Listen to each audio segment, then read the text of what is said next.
What's up, everybody? Welcome to episode 2 of We Talkin About Games with your host, Mondo, aka Chocolate the Mangu. Man, if you follow me on Instagram, you already know, but if you don't know, this is my second time recording this episode. I recorded the episode a few days ago, 2 days ago, a day ago, whatever. It's all a blur at this point. And I realized when I finished recording that my phone, which I'm recording this video on, not died, but got full like 40 minutes into my hour-long episode. And I didn't press record on my computer to get the audio.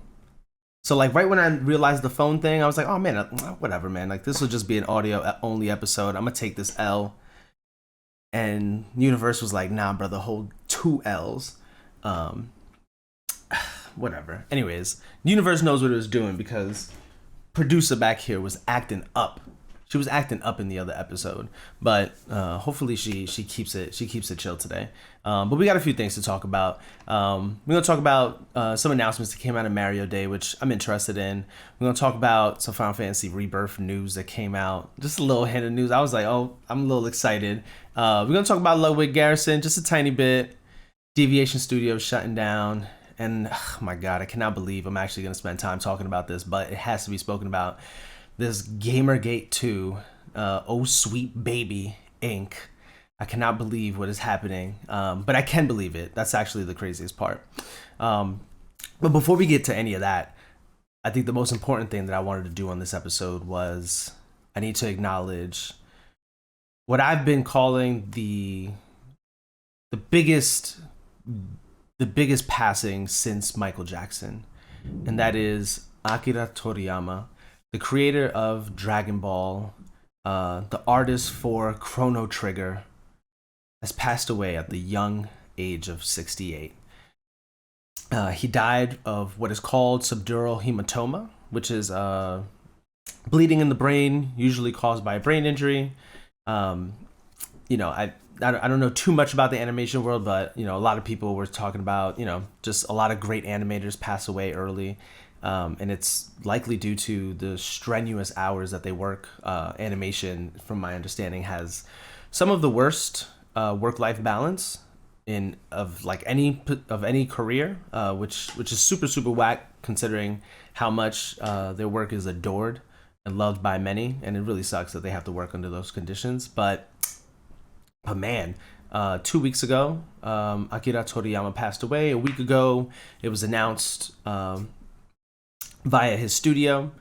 And man, I mean, even if you don't know who this guy is, you definitely saw people talking about it on the internet. I saw the posting like Thursday night, and I was like, damn, man. Like right before bed, I was like, wow, I just can't believe it. Like, it's just, I don't know, man. Like when somebody like that who has made such a enormous impact, a lot of people, I heard some people saying, oh, what really made anime popular is Naruto, Bleach, and One Piece, which are like the big 3 animes in like the late 90s, early 2000s.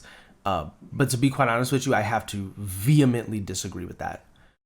The reason why anybody even cared enough to get into those out here in the West was because Dragon Ball laid the foundation for us to enjoy that medium. Man, I remember the late nights of just staying up, watching Toonami, catching up on Dragon Ball Z. I think Dragon Ball Z was coming on during the day too. Oh no, yeah, that's right. Toonami was an early afternoon thing. Oh, I'm aging myself right now. But yeah, man, like catching up on Dragon Ball Z episodes, watching Dragon Ball whenever the hell it came on, because I feel like I was too young for when Dragon Ball was airing more frequently. I feel like that's like the rough patch of my knowledge with Dragon Ball. Watched it, but not too much of it. Have a cousin who was super duper into Dragon Ball Z, and I feel like that's where I got a lot of my Dragon Ball watching and knowledge from.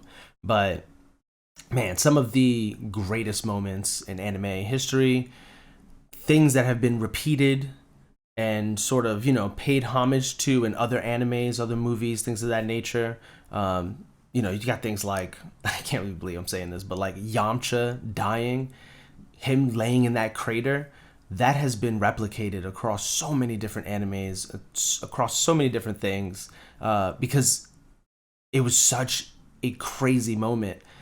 Vegeta's he's over 9,000. Like, how many times have you seen that or heard that be used as a meme, as a joke?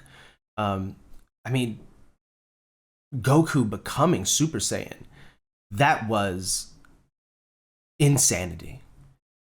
If I'm not mistaken, it took a few episodes for him to turn Super Saiyan, but my goodness, the build up, just the anticipation for what was to come, and everything that happened after that, wild. I mean, even like leading up to them getting back to Earth and Trunks coming from the future and literally killing Frieza as if he was like nothing after Goku had just spent a couple episodes turning Super Saiyan. This dude from the future just comes and washes Frieza like he's nothing. Oh my goodness, man. Everything to the Cell saga, the Cell games, like watching Gohan beat Cell. What, like, I'm just talking like such incredible pivotal moments. Everything that led up to that too. The Android 16, 17, 18, like all of them. Going through the Majin Buu saga, Majin Vegeta, and how interesting they made his character in that arc. I mean, everything in between, and Dragon Ball GTs and all this stuff. Like, man, I remember drawing Dragon Ball Z. Like, that's how I got into drawing, because I was like, who wasn't drawing Dragon Ball Z characters at some point in time in their life? I remember I had a Dragon Ball Z cake for my 14th birthday, and it had like a cutout. I was in DR that summer, and you know what I did with that cutout? I was like, yo, save that, because I want to draw it. Like, what an impact. And everything through and through, even up till now with Dragon Ball Super and Goku getting to Ultra Instinct, and what a moment that was. Again, like, I'm talking like this is now 25, 30 years removed from these other incredible moments that we've already lived through, and this story is still going on.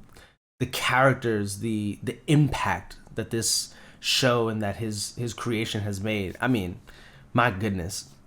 And again, if you spent any time online over the past week, you've seen videos of whole towns, cities getting together to watch that episode where Goku defeats Jiren in Ultra Instinct and all that.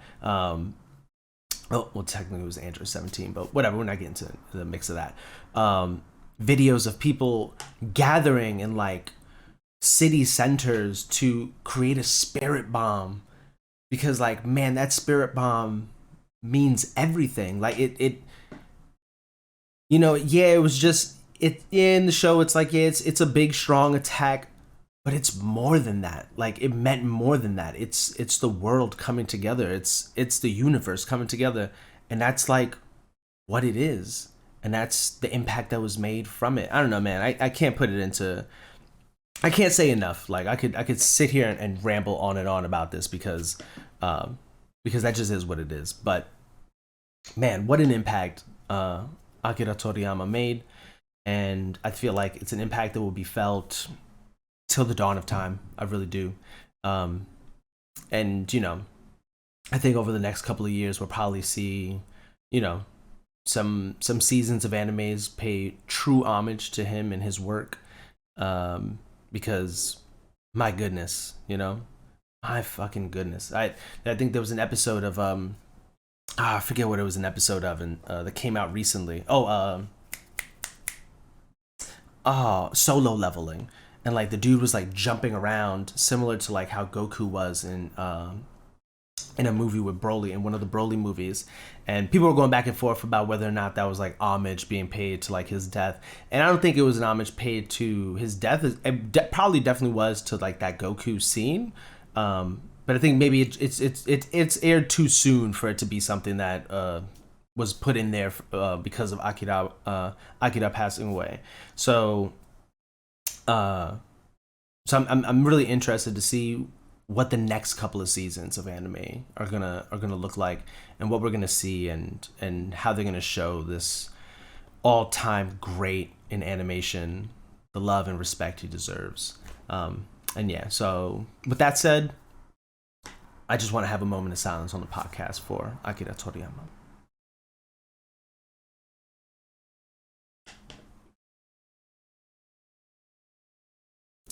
All right, man. Seriously, biggest passing since Michael Jackson, and it ain't even close. And I mean, Michael Jackson's only above him because it's Michael Jackson. And yo, Prince has also passed away since then. And nah, it's still Akira Toriyama. It really is. Anyways, next thing I want to get into, which, my goodness, man, you probably don't even know that this is going on, because unless you're like, I feel like in gaming news and in the circle of gaming, you probably don't know that this is going on. Because as much as I was gaming back in like 2014, 10 years ago, when Gamergate, the original Gamergate, was happening, I didn't know none of that shit was happening, to be quite honest with you. I was playing a ton of video games. I was playing mad games. But unless I had my ear to the ground, which I didn't, you just didn't know none of that stuff was going on. And that should go as far as to say how unimportant all of this is. But it needs to be spoken about. And so I'm going to talk about it this one time. And what I say now is going to sound so fucking stupid, pardon my language, that you're going to understand why I'm never going to talk about this again. Like, maybe, I don't want to say never, because I feel like this is going to escalate. I can't even believe stuff like this is happening on an election year. It always happens on an election year. But Gamergate 2 is apparently happening right now. If you don't know, there's a consultancy agency called Sweet Baby Inc.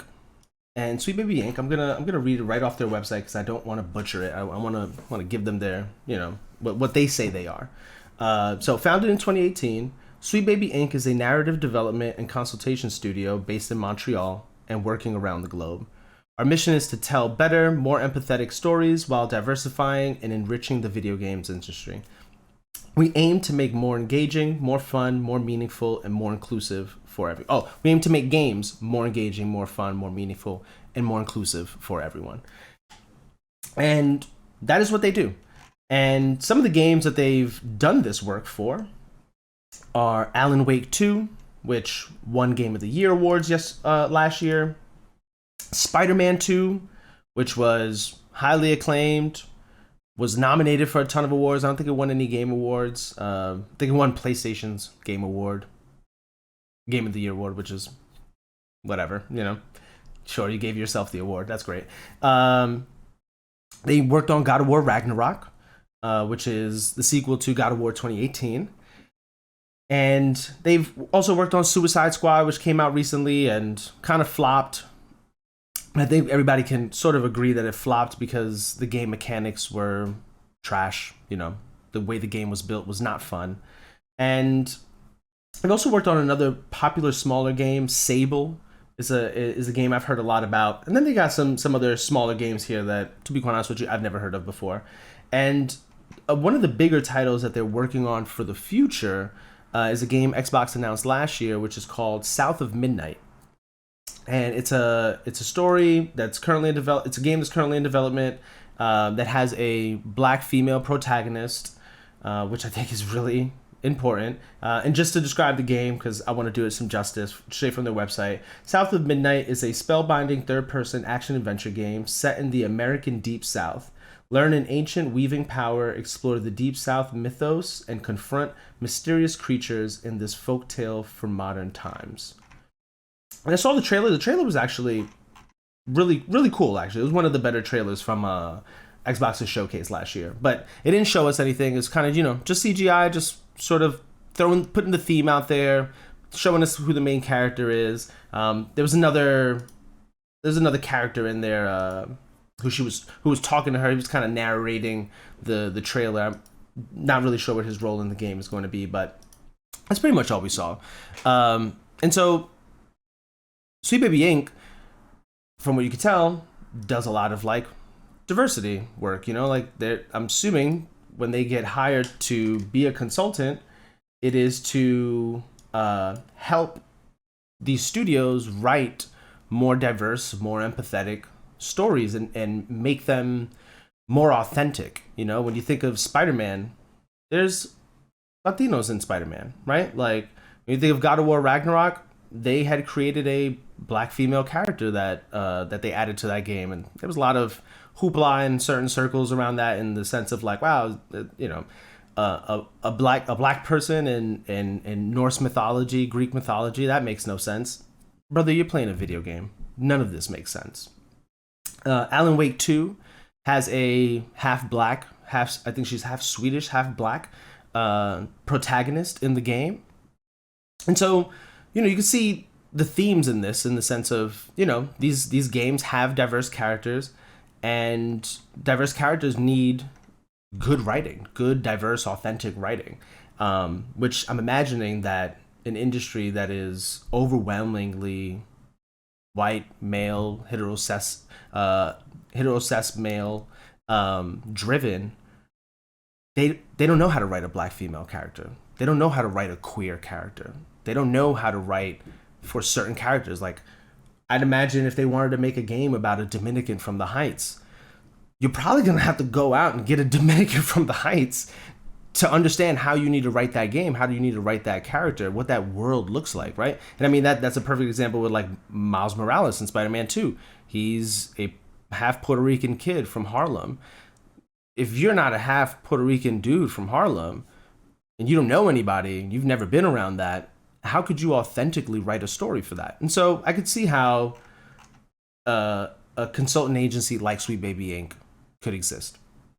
And so the reason Sweet Baby Inc. is at the forefront of the news now is because somebody, a Brazilian gamer who, I'm not even going to share what his like Steam name is, because I'm not even going to go that far to do that.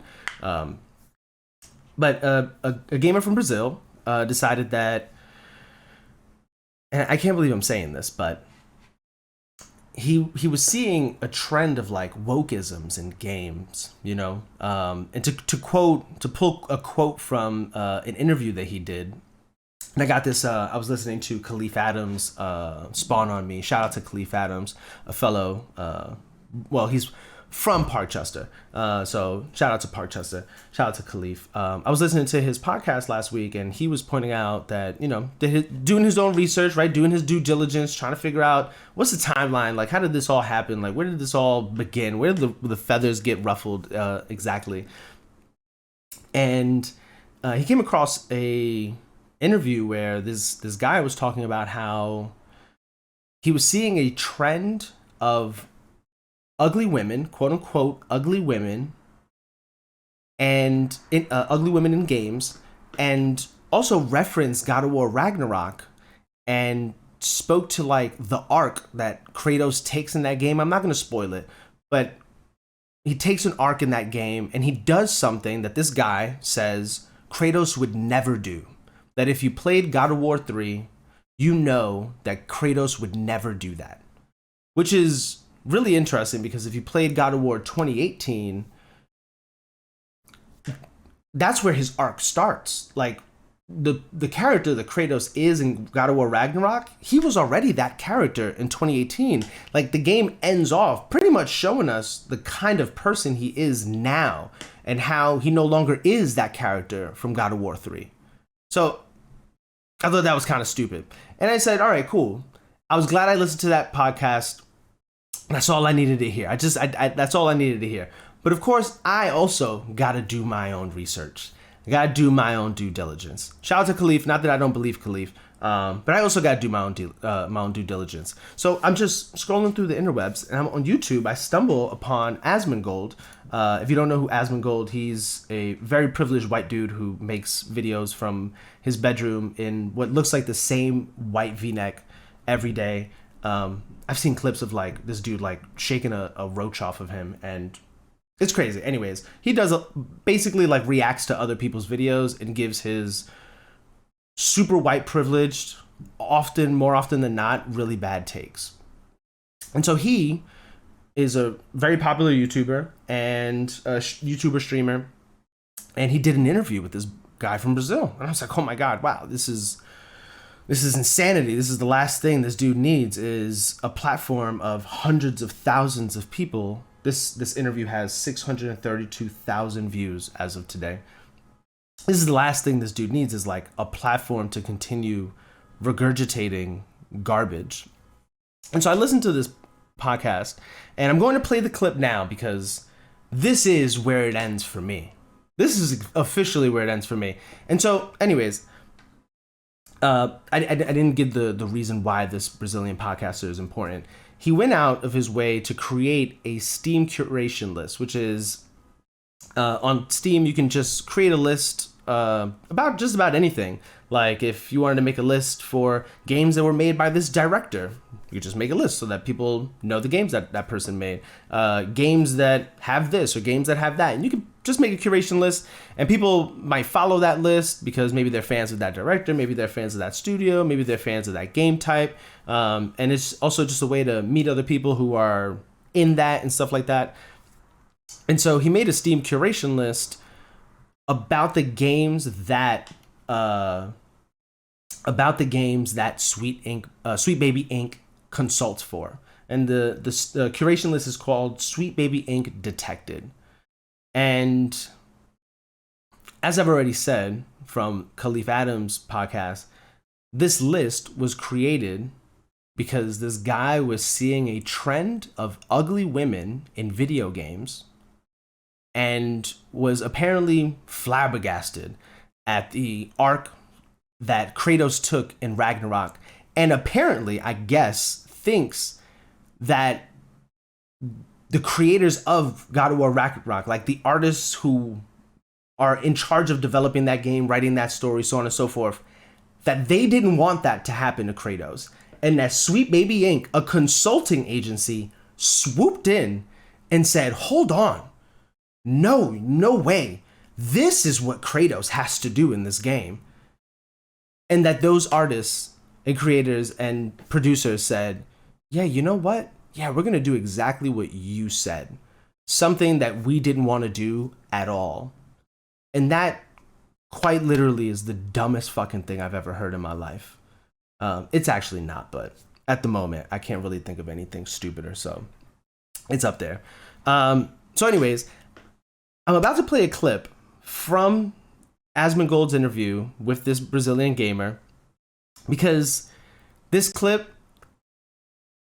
this is the exact reason why this Steam curation list exists. And so there's a lot of talk about, you know, like the Sweet Baby Inc. Founders and employees feel like this is like, in a way, a harassment campaign, because this list was created for malicious reasons. Like, it was created pretty much like out of hate for what it is this person thinks Sweet Baby Inc. is doing to video games, i.e. ruining video games.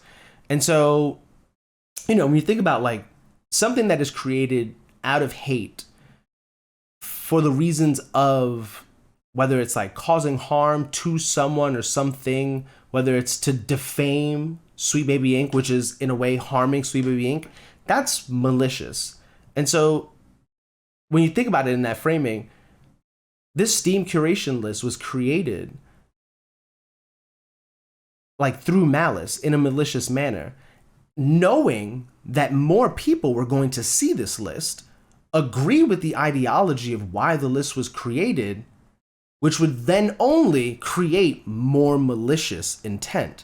Now in the form of Sweet Baby Inc. employees being harassed on Twitter, being harassed online, yada yada. And I mean, if you follow gaming news, you know that it doesn't even take anything more than a game simply not being what someone expected for game devs to get death threats and so on and so forth. A game will get delayed a couple months and game devs are getting death threats. Could you imagine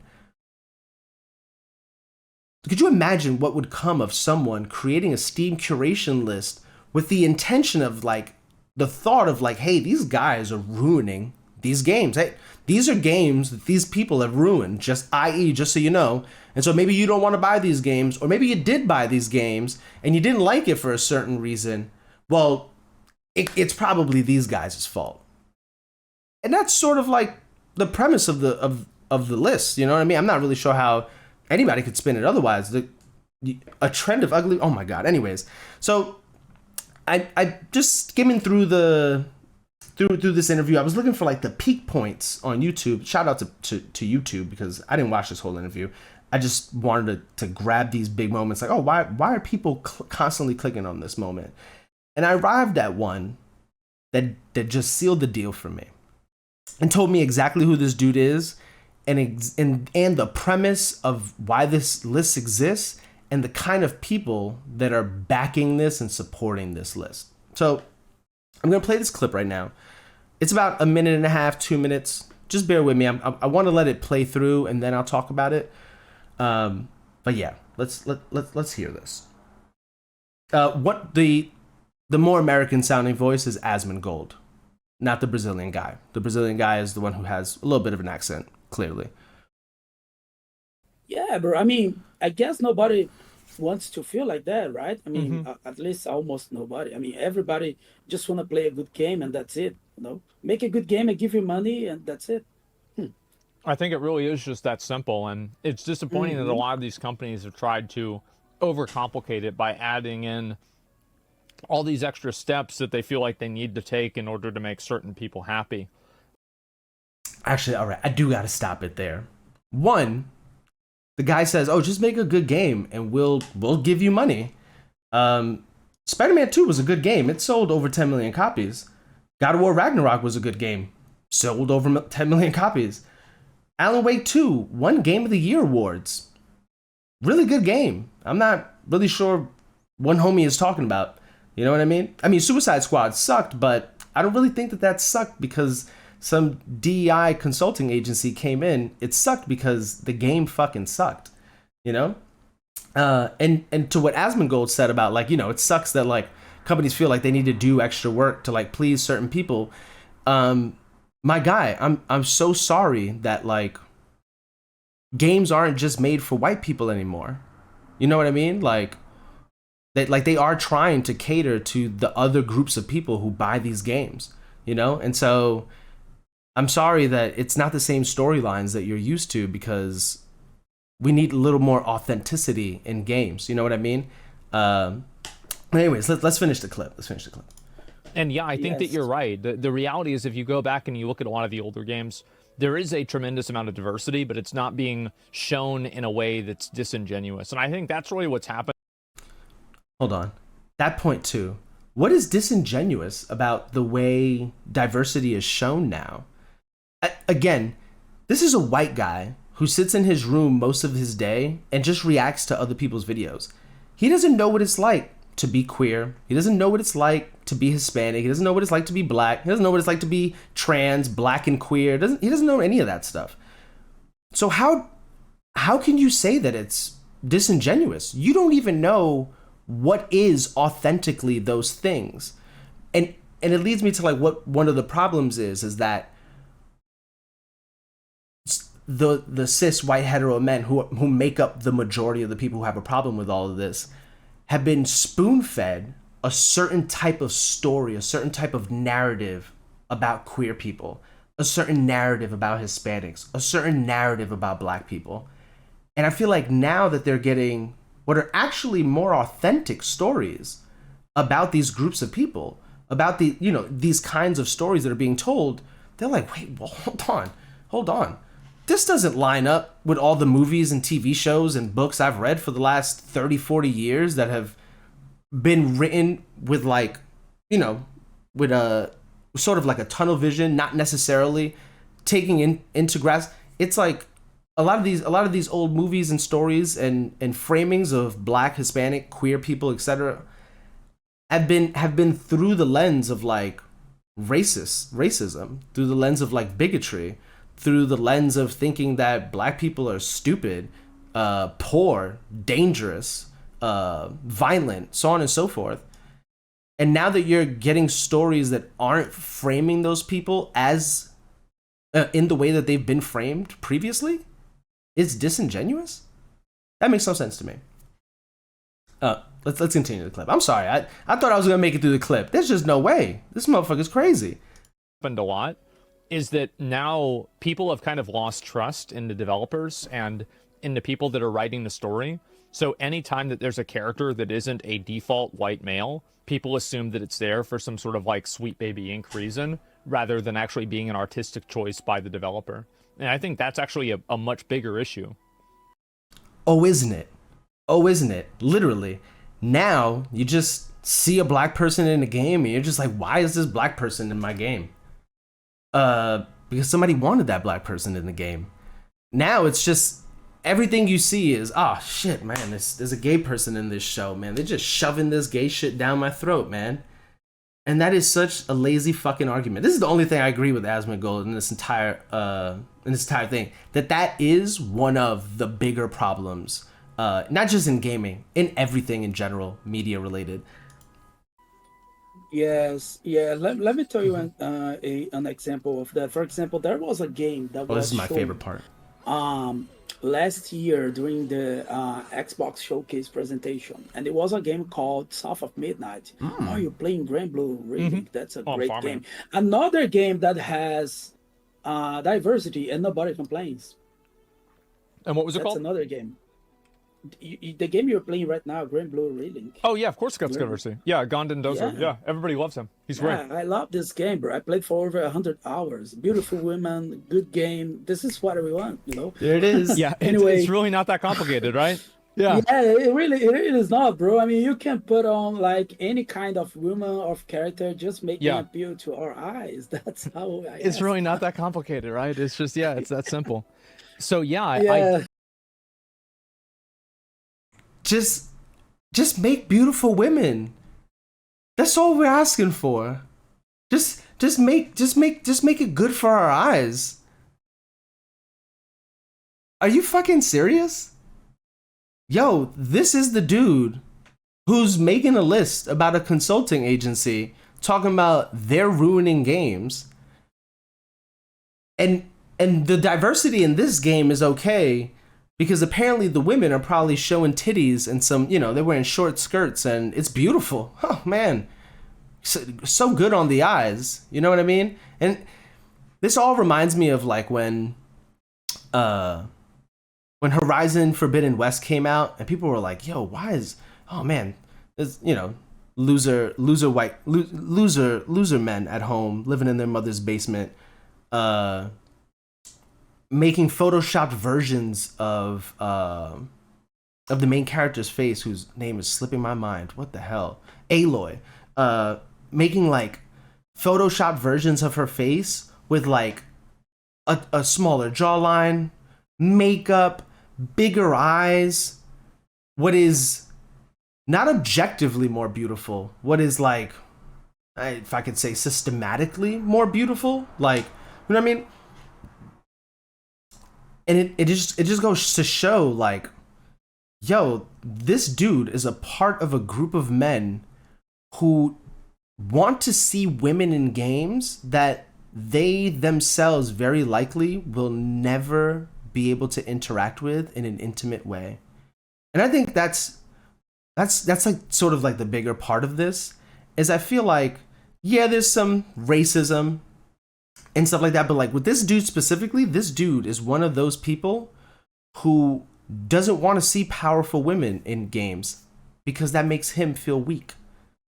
He doesn't want to see a more empathetic Kratos because that makes him feel like, oh wow, well, like, is this what strong men are like? Because I'm not like this, so am I not strong? And he wants to see beautiful women in games. Again, dude saw a trend of ugly women in video games and apparently, doesn't like the approach that they took with Kratos and decided to make a Steam curation list through like malicious means. You know what I mean? Like, this is something you dislike. You created this list because you dislike what's happening. That's, and it's via malice in a way, which has driven some harassment.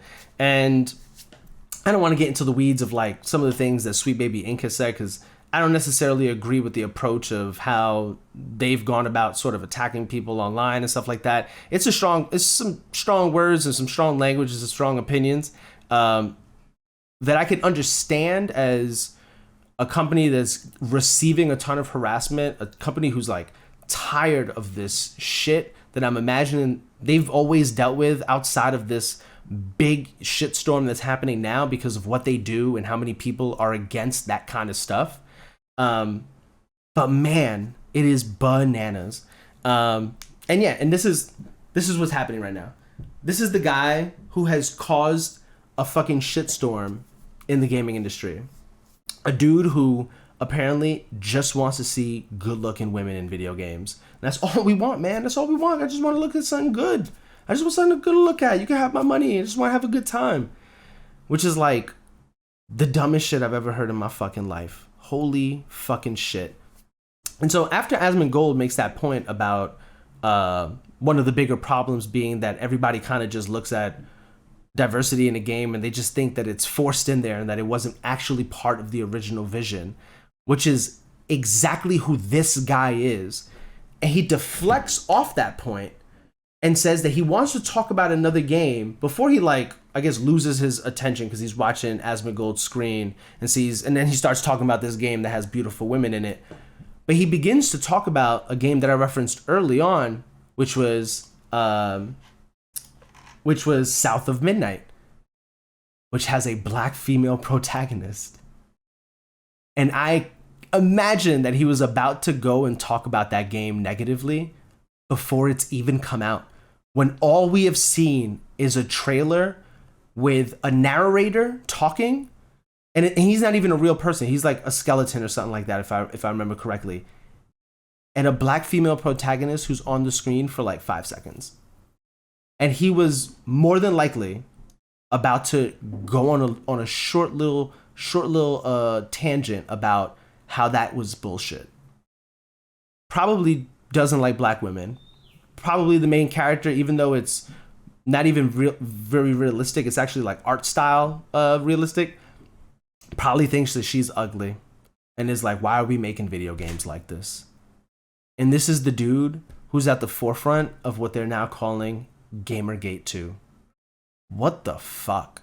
Holy shit. And then you got a bunch of YouTubers online grifting. I'm talking about a bunch of Candace Owens online right now, just grifting the fuck out of this story. Not being very objective, sort of sweeping under the rug the facts that don't really lean into the grift and leaning heavily into the grift. And it's just disgusting. And yeah, man, a lot of talk online has been like, yo, like, you know, people got problems with diversity in games, but like this guy said, games have always been diverse. So then what's the problem if games have always been diverse? Oh, probably they weren't diverse. Now they're just diverse in a way that you don't like. And it's kind of crazy. This whole talk about like propaganda. Have you ever played a Call of Duty game? That game is like straight up US Army propaganda. Like, it's meant to glorify war. It's meant to glorify our army. And it's meant to vilify, especially in like Call of Duty, vilify Middle Eastern people in the sense of making them out to be constant villains, Russians to be constant villains, the Chinese to constantly be villains. These people are never portrayed in a good way. I mean, there's been games, I forget what the game was called, but there was a lot of controversy around it. And there was a game that was like literally going through like a real city. It was like a real reenactment of something that happened in Iraq. And it's like, yo, why are we making video games like this? That is propaganda. Somebody putting a gay character, a queer character in your game, a black character in your game, making a black character the main character in a game, that's not propaganda. That's real fucking life. And people need to get over it. Holy shit, man. Anyways, I'm washing my hands of this Sweet Baby Inc. Gamergate 2 nonsense because, wow, what bullshit. I don't want to talk about that garbage no more. So we're going to move on and talk quickly about Deviation Studios. If you don't know, Deviation Studios is a studio that had partnered with PlayStation back in 2001 to make what they were calling a very special game, a game that was apparently supposed to rival a Call of Duty. At least that's what a lot of people were thinking, since one of the founders some of the founders were previously Call of Duty Zombie Mode creators. And so from one of the companies that make like Black Ops from Treyarch. And so people were like, oh man, there's a lot of really good pedigree at this studio. They're probably cooking up some real fire shit. And there was a lot of people looking forward to it. They went on stage and like spoke about it at the Game Awards, I think, or at Summer Games Fest, I forget. But it was a big deal. Fast forward to 2024, and that studio is being shut down. And so I'm going to read an article off of IGN written by Adam Bankhurst. I don't want to butcher any of this, and I think if I read this, we can get through this pretty quickly. Deviation Games, the studio formed by Call of Duty Zombie Mode creator Jason Blundell and Treyarch veteran Dave Anthony, has shut down before it could ship out the game it was developing in partnership with PlayStation. That's the worst part. We never even heard what the game was. They announced this 3 years ago, and the news we get 3 years later is that they're shutting down. And at no point did we ever find out what it is they were working on. And we probably never will, because they were more than likely working under NDA. The sad news was shared on LinkedIn by Deviation Games Chief and Operations Officer Christy Stahl, who also said the team would be holding a network event to help those impacted by the studio's closure. And she goes on to say on LinkedIn, "It is with a heavy heart that we announce the closure of Deviation Games. I want to express my deepest gratitude to our entire team. Thank you for all your hard work, dedication, and contributions to Deviation. I'm incredibly grateful for the opportunity to have worked with each and every one of you. To the entire game industry, we will be hosting a networking event, and we would love for any and all companies, studios hiring to participate.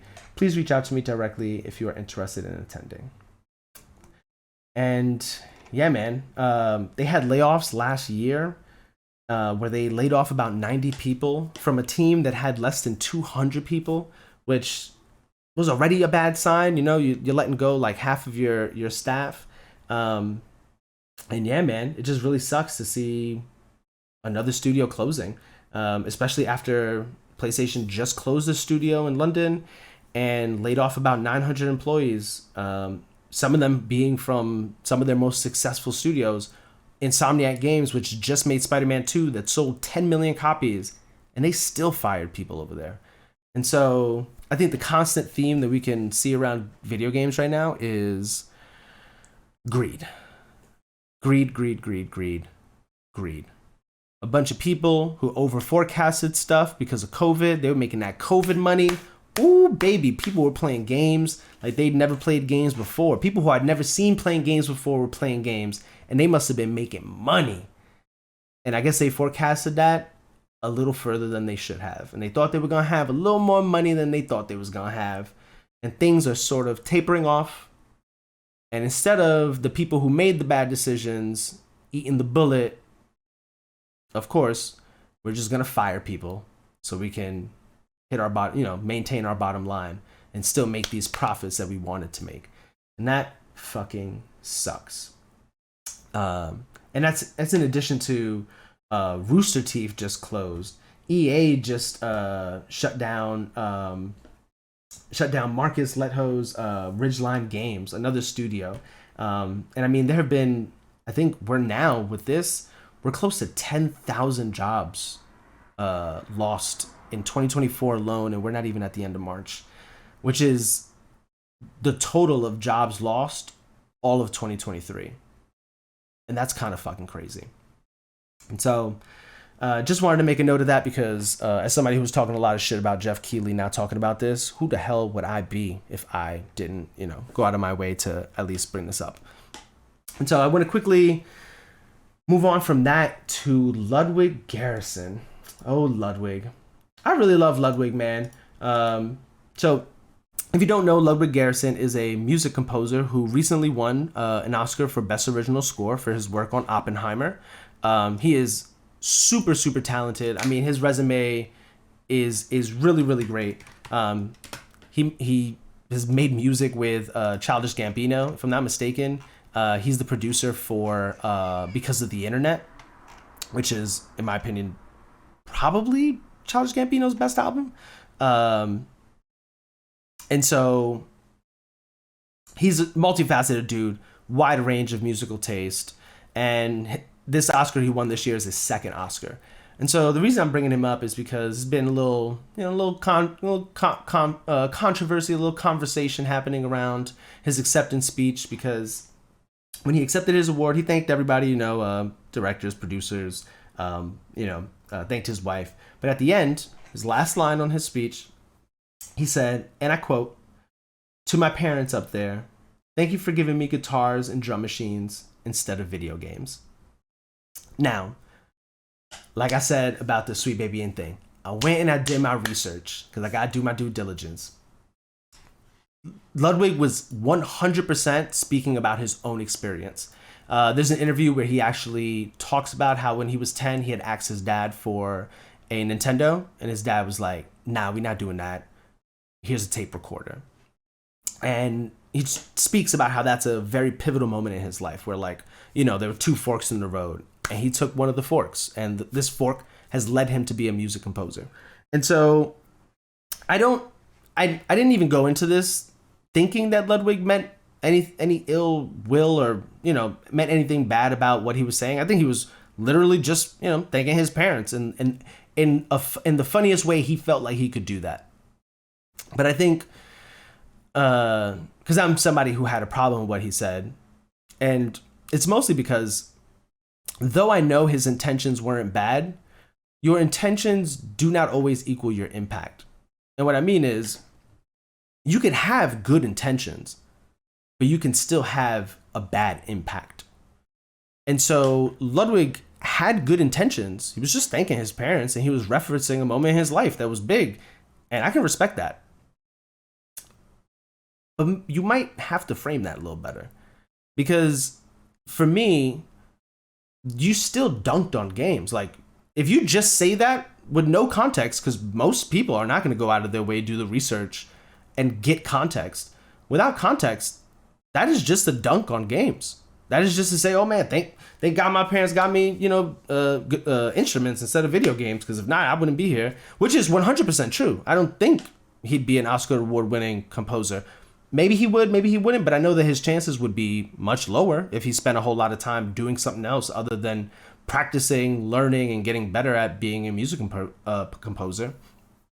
But my problem with it is that, it emboldens or sort of supports the idea that video games are a waste of time and that there's nothing to gain from video games. And so when I was doing my research, I stumbled upon a Reddit called Stop Gaming. And so Stop Gaming exists to help those who struggle with or have struggled with compulsive gaming or video game addiction, which I think is a little bit of context. And so what I'm about to pull from this Reddit post, I think should be taken with that a little bit. Like, maybe this is somebody who has experienced gaming addiction or knows somebody who has, been addicted to gaming and has affected them. And I think that might inherently have something to do with this person's position. But I think this person's framing and way of thinking about video games is the reason I have a problem with what Ludwig said, or the way he said it, at least. And so this person posts a quote, and then he follows up by saying, "That's what I always think of too. Imagine a sliding doors scenario where two parallel lives play out, one with and one without video games. Not everyone will become an Oscar winner, of course. But tell me, just about everybody's life wouldn't be better in the life without video games."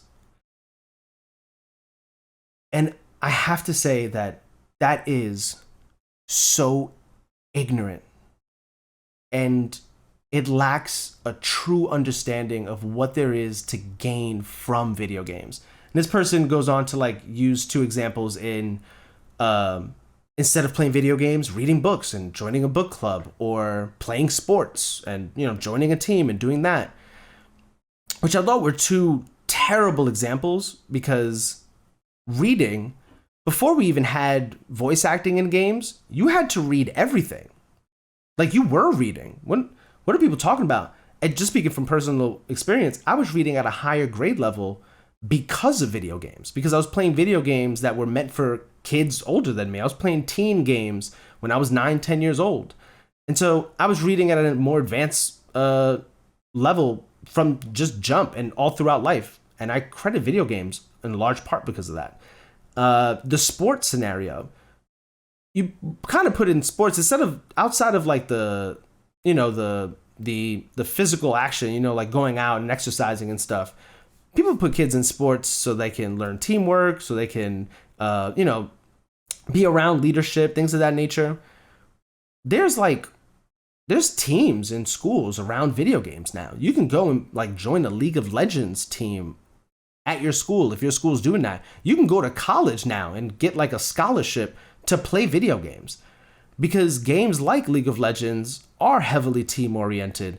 They take a lot of strategy. To play it at a high level, you have to be very, very good at problem solving and math. If you're not playing that game at a high level. And so a lot of what you would get from sports, you could get from team-oriented video games, 100%, outside of the physical activity, which I will always say, you need balance. Go touch grass. You know what I mean? You can't stay home playing video games all day. But I also don't think that you can stay home and do anything all day. Like, you know, just all willy-nilly like that. And so my problem with what Ludwig said is it emboldens people like this to continue thinking like this. Maybe embolden's not the right word. I'm for lack of a better word, I'm going to use that.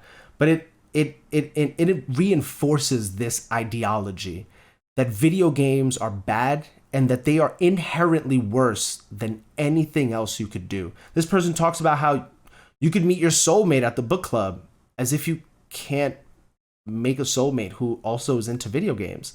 There's a bunch of relationships that have been started through video games.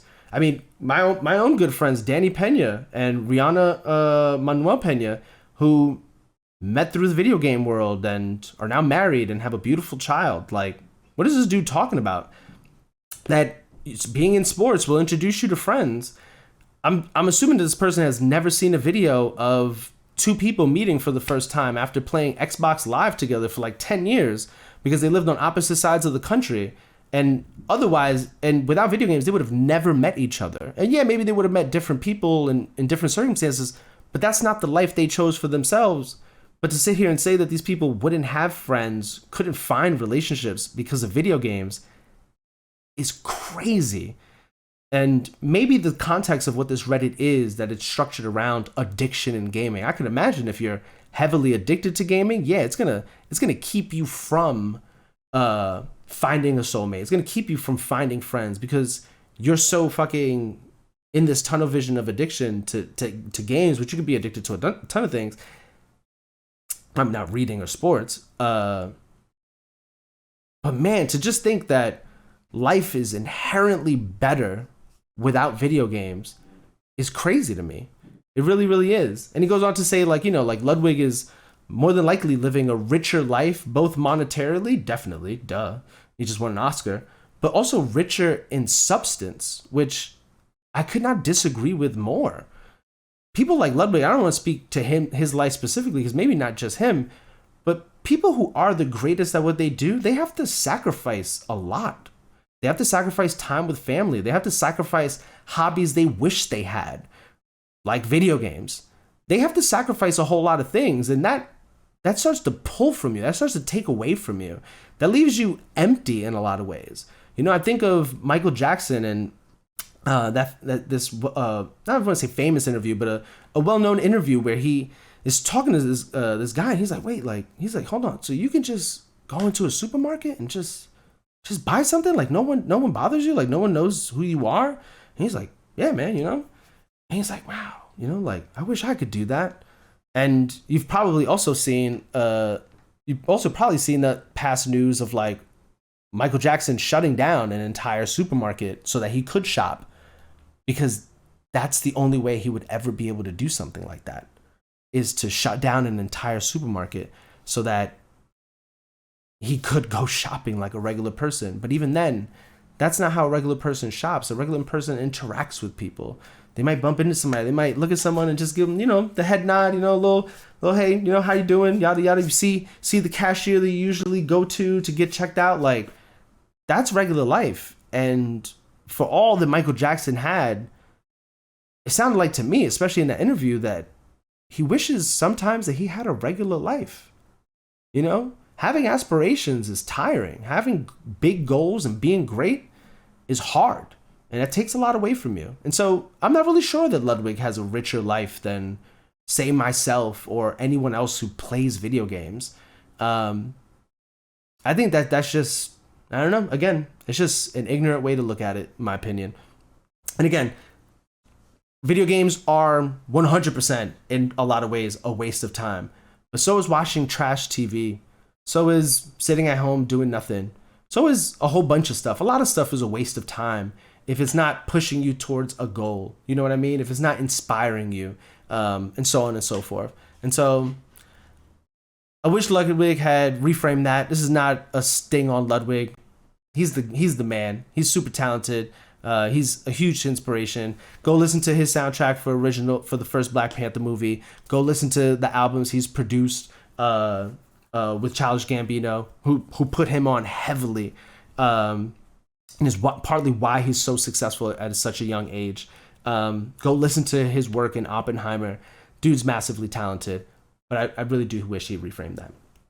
And so I'm going to shoot right through these last 2 points because I don't want this video to cut off of me again. It's not happening. I thought this episode was going to go slower than, it's going to be faster than it's actually going, but I got a whole lot to say. What am I going to say, But last 2 things. First is Final Fantasy VII Rebirth, Queen's Blood. I got a review coming. I'm trying to beat the game this week so I could do a review in the next week and a half, because I'm really scared that I'm going to stumble upon spoilers because it's been a month since the game came out and people have no respect. But Queen's Blood is a card mini game that's in Final Fantasy VII Rebirth. And if you haven't played Rebirth, oh my motherfucking God. I'm addicted to Queen's Blood. I'm just saving all the Queen's Blood matches. I've played all the ones that I have to play, but all the ones that are optional, I'm just leaving them there. So one day I could just sit down and play Queen's Blood all day. I can't wait. But good news is the director of the game, Naoki Hamaguchi, said in an interview that they're considering an expansion for the game because of all the positive reviews that they've gotten from media. And I imagine that this interview took place before the game came out because he references media. And since the game has come out, everybody and their grandmother who has played this game loves this minigame.